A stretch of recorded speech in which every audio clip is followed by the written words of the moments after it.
Halo semua, perkenalkan nama saya Deva Chandra dari Prodi Desain Komunikasi Visual. Dan pada kesempatan kali ini, saya akan membahas beberapa kasus pelanggaran hak kekayaan intelektual, khususnya di dalam ranah hak cipta dan juga hak paten. Dan sekarang, saya akan membahas salah satu pelanggaran hak cipta yang sangat menarik untuk dibahas. Kalau kalian pernah melewati Bundaran Hotel Indonesia atau familiar dengan sebutan Bundaran HI, kalian pasti kenal dengan Tugu Selamat Datang yang menampilkan sepasang patung pria dan wanita melambaikan tangan seakan menyambut siapapun yang datang ke Jakarta. Tapi siapa sangka di balik patung yang ikonik ini ternyata ada sengketa hukum yang masuk ke dalam pelanggaran hak cipta yang berlangsung selebih dari setengah abad setelah patung itu berdiri. Mari kita mulai dari tahun 1962. Saat itu, Jakarta sedang bersiap menjadi tuan rumah Asian Games keempat. Pada saat itu, Presiden Soekarno ingin membuat sebuah monumen untuk menyambut para tamu dari seluruh Asia. Lalu, datanglah seorang pelukis yang bernama Heng Antung, dan saat itu juga menjabat sebagai Wakil Gubernur DKI Jakarta. Beliau diminta untuk menggambarkan sketsa patung penyambutan, dan dari tangannya lahirlah gambar sepasang pria dan wanita yang melambaikan tangan. Sketsa ini kemudian direalisasikan dalam bentuk patung oleh pematung ternama bernama Edi Sunarso. Lalu singkatnya, berdirilah patung Tugu Selamat Datang yang sekarang menjadi ikon dari kota Jakarta. Meski patungnya sudah berdiri sejak 1962, hak cipta atau sketsa asli itu baru dicatatkan secara resmi ke Direktorat Jenderal Kekayaan Intelektual beberapa dekade kemudian. Heng Antung yang telah meninggal dunia pada tahun 1991 mewariskan hak cipta sketsanya kepada anak-anaknya yang tercatat sebagai pemegang hak resmi atas karya tersebut sejak tahun 2019. Kemudian, masalah muncul ketika Grand Indonesia, yakni pusat pembelanjaan mewah yang berdiri tepat di seberang Tugu, menggunakan logo yang menampilkan siluet pria dan wanita melambaikan tangan. Sangat mirip dengan sketsa Tugu Selamat Datang. Logo ini digunakan sejak tahun 2004 dan bahkan didaftarkan sebagai merek dagang resmi milik PT Grand Indonesia. Ahli waris Heng Antung yang terdiri atas Enamei Yang Antung, Genete Tehenef Heng Antung, dan Kamang Solana, serta Kristi Priscilla Ngantung merasa bahwa logo tersebut telah menjiplak sketsa mereka dan tidak pernah ada izin ataupun kompensasi atas hal tersebut.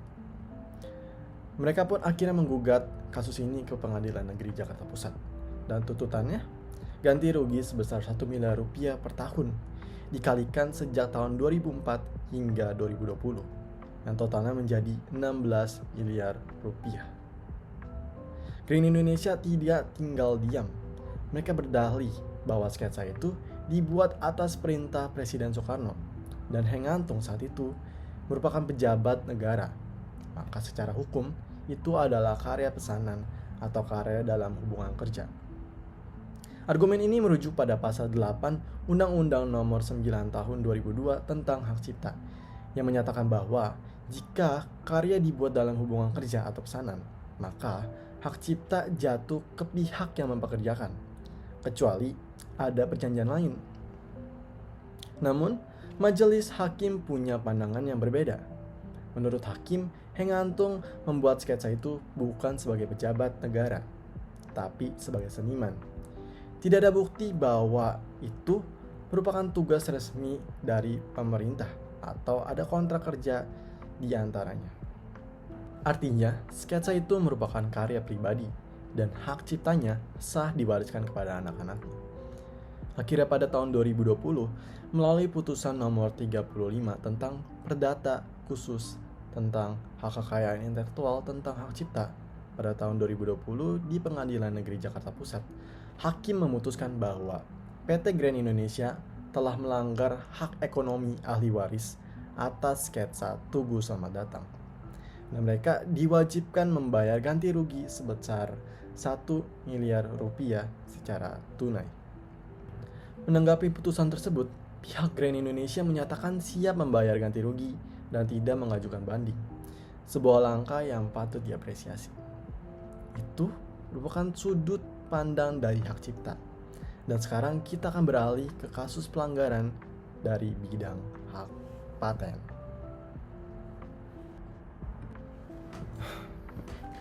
Kasus yang akan kita bahas kali ini adalah kasus sengketa terhadap invensi toren 2 lapis. Kelihatan sangat sederhana bukan? Namun tanpa berlama lagi, mari kita bahas. Semua bermula dari inovasi sederhana, yaitu toren 2 lapis. Desain ini dianggap lebih kuat, tahan panas, dan lebih higienis karena bagian dalamnya tidak mudah berlumut. Inovasi ini pun mulai banyak diproduksi oleh para pelaku industri, termasuk seorang pengusaha bernama Yenika. Ia mulai memproduksi toren 2 lapis yang terinspirasi dari desain yang ditemukan di Tiongkok, di mana modelnya sudah umum digunakan di sana sejak tahun 2008. Yenika merasa tidak ada yang salah dengan usahanya, sampai pada datangnya sebuah somasi, di mana surat itu berasal dari Tan Suryanto, dan beliau mengklaim telah memiliki hak paten atas desain toren 2 lapis tersebut sejak tahun 2010 di Indonesia.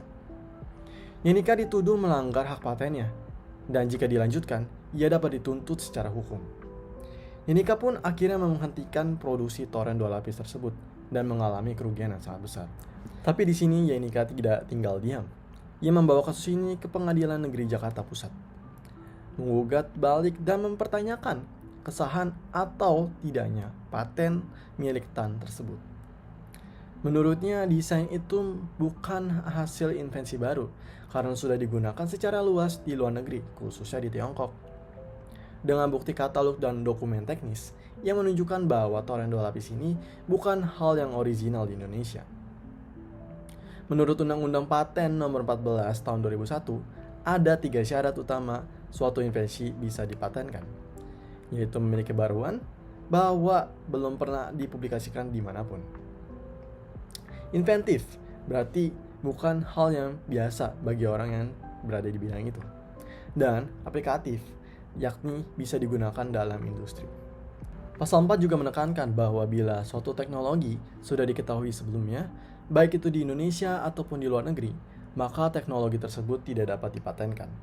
Dan setelah melalui proses panjang, pada Maret 2013, pengadilan menyatakan bahwa hak paten milik Tan Suryanto dinyatakan tidak sah.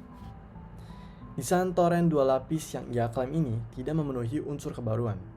Dan keputusan ini memberikan angin segar bagi Yenika dan pelaku industri lainnya yang sempat dibatasi karena paten itu. Cukup mengejutkan bukan? Ternyata di balik karya seni dan produk yang biasa kita lihat sehari-hari, tersimpan sengketa hukum yang sangat kompleks. Dan dari 2 kasus ini, kita bisa belajar untuk lebih menghargai karya orang lain, lebih cermat dalam menggunakan desain atau teknologi, dan tentu saja lebih bijak dalam memahami pentingnya hak kekayaan intelektual.